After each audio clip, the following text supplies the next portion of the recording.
Bonjour, bienvenue sur ma chaîne et merci d'écouter. Ici, on parle du parcours flamme jumelle sous un angle de psychologie de sciences humaines. Je suis moi-même psychologue, psychothérapeute et je traverse ce qu'on pourrait nommer un parcours flamme jumelle, même si voilà, la psychologie ne cherche pas à définir exactement ce qu'est un lien flamme jumelle, mais en tout cas, mon vécu peut voilà, s'assimiler à ce que les personnes décrivent de ce parcours flamme jumelle. Et donc j'espère que cette chaîne pourra aider les personnes qui vivent ce lien à se sentir moins perdues grâce à un regard de psychologie et des outils de psychologie.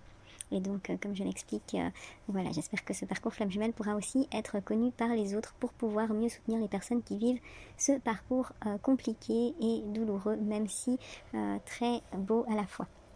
Donc, merci de liker, partager, commenter et de vous abonner.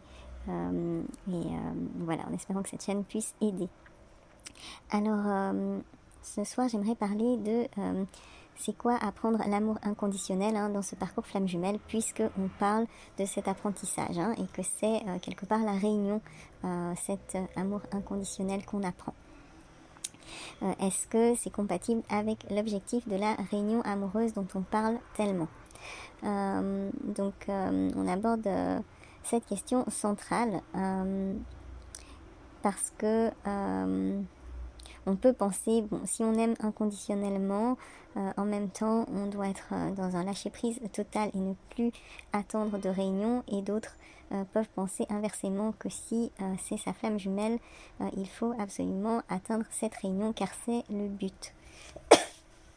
Donc, sous l'angle de la psychologie, je vais essayer d'apporter des nuances en espérant que ça puisse aider, même si bien sûr c'est un point de vue et chacun peut y prendre ce qui lui est utile ou pas. Donc voilà, la psychologie elle-même ne va pas définir ce qu'est l'amour inconditionnel, mais on va dire que de la manière qu'on peut comprendre ce terme d'amour inconditionnel dont on parle dans la flamme jumelle, ce n'est pas un amour sans désir, sans attente ou sans attachement, mais c'est plutôt d'arriver à un attachement sécurisé, sécure. C'est la base de la théorie de l'attachement, c'est aimer quelqu'un profondément tout en restant psychologiquement autonome. Donc c'est cette idée d'aimer l'autre et de s'aimer soi-même à un juste équilibre. Il y a aussi la considération positive inconditionnelle dont on parle peut-être en psychologie, on va dire humaniste, c'est voir la valeur de l'autre même quand ses comportements ne répondent pas aux attentes. Et il y a aussi la notion de maturité affective dont on parle en psychologie, qui est pouvoir aimer sans contrôler, sans manipuler, sans exiger ou fusionner, mais de pouvoir être avec l'autre et être avec soi-même. Donc ce n'est pas s'oublier dans l'autre ou faire passer l'autre avant soi, ni faire passer le soi avant l'autre. Donc dans ce sens-là, l'amour inconditionnel n'exclut pas le désir d'une relation, mais il exclut l'obligation, la possession, la fusion forcée, la peur de perdre, mais pas le fait d'avoir envie d'un lien. Donc, vouloir la réunion est-il incompatible avec l'amour inconditionnel? Quand on veut la réunion amoureuse, ce n'est pas incompatible avec l'amour inconditionnel. Le désir n'est jamais le problème. Donc, aimer quelqu'un, vouloir construire, souhaiter un lien et espérer une relation sont des élans affectifs normaux, humains, légitimes. Donc l'amour inconditionnel devient incompatible avec l'objectif amoureux uniquement dans les cas où, quand l'objectif devient une obsession, c'est là où on parle de dépendance affective, d'attente, de fusion imaginaire. Donc si on attend, si on est focalisé sur cet objectif amoureux, alors on n'est plus dans cet amour inconditionnel qui permet à chacun de se sentir libre. Quand l'objectif prime sur la réalité de l'autre aussi, là on n'est plus dans cet amour inconditionnel. Quand on se dit il doit revenir, il ne peut aimer personne d'autre, il est obligé de comprendre. Donc là on s'éloigne très clairement de cet amour inconditionnel.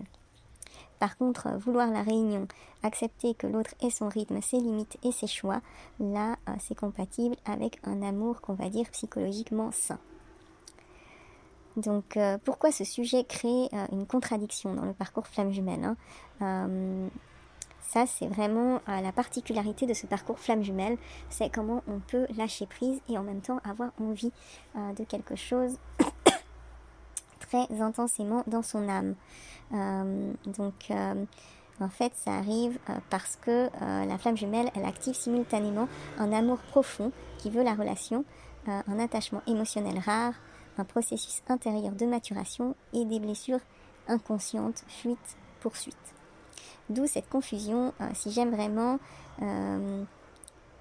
je dois renoncer, et si je renonce, c'est que je n'aime pas vraiment. Donc il y a un paradoxe en tout cas dans ce qu'on ressent pour cette personne, et en même temps ce que la vie nous amène à faire comme parcours. Donc il y a comme une contradiction, et c'est difficile de pouvoir faire rejoindre ces deux opposés, et c'est un paradoxe qui paraît impossible. Donc quand on ne vit pas ce parcours flamme jumelle, c'est très compliqué à comprendre, et quand on le vit, on y est poussé, mais ça reste compliqué à comprendre et à concrétiser. Mais c'est faisable. Donc c'est faisable parce que aimer avec maturité n'est pas renoncer, mais c'est aimer sans se perdre et sans contrôler l'autre et avoir trop d'attentes. Donc apprendre l'amour inconditionnel, c'est apprendre quoi? Donc en psychologie, on va dire que ça comprend de savoir réguler ses émotions. C'est de ne plus aimer avec l'urgence, mais avec stabilité. C'est un signe d'attachement sécurisé, sécure, et pas de détachement. C'est différencier le désir de l'exigence. Donc on peut souhaiter la réunion, mais ça ne veut pas dire qu'elle doit absolument arriver. C'est aussi laisser l'autre être ce qu'il est. Donc c'est de ne pas le forcer, le manipuler, attendre une réparation absolument de sa part, et de lui laisser sa liberté. C'est aussi continuer sa croissance personnelle, que la relation évolue ou non. C'est pouvoir continuer son propre parcours de vie et aller vers du meilleur. Donc là, on parle de compétences tout à fait explicables en psychologie, et ça n'est pas en contradiction avec abandonner le désir amoureux, même s'il ne peut pas se concrétiser dans l'ici et le maintenant. L'amour inconditionnel est-il compatible avec l'envie d'être ensemble? Donc c'est oui, tant que le désir n'envahit pas toute la vie, tant qu'on ne sacrifie pas son identité, tant qu'on ne bloque pas les autres relations, tant qu'on n'attend pas inconsciemment une guérison magique, tant qu'on reconnaît que l'autre est libre, tant qu'on ne refuse pas la réalité. Donc dans une relation qu'on va dire saine, l'amour n'empêche pas le désir, mais le désir n'empêche pas l'amour inconditionnel. Donc le problème n'est jamais de vouloir la relation, d'en avoir envie, mais le problème c'est quand le désir devient une urgence, un ultimatum ou une identité figée. Donc pourquoi l'idée de réunion obligatoire crée du trouble, on va dire peut créer des troubles même psychologiques, et ça c'est si on est trop dans une espèce de prophétie figée, une pensée magique, rigide. Là, ça peut amener à de la dépendance asymétrique, à une attente infinie, à un déni des limites de l'autre et à un abandon de soi dans un destin supposé commun.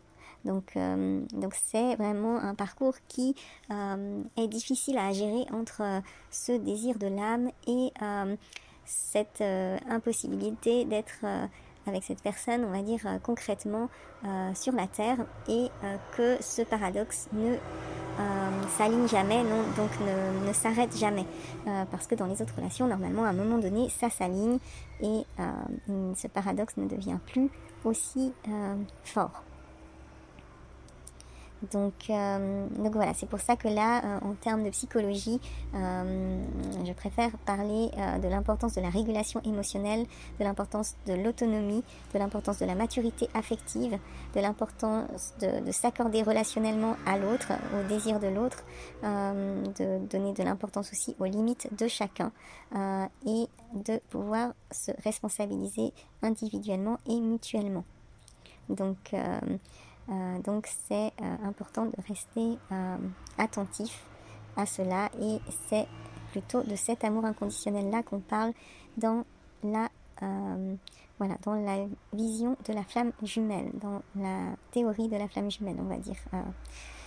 Donc, quel est le juste milieu validé par la psychologie, hein?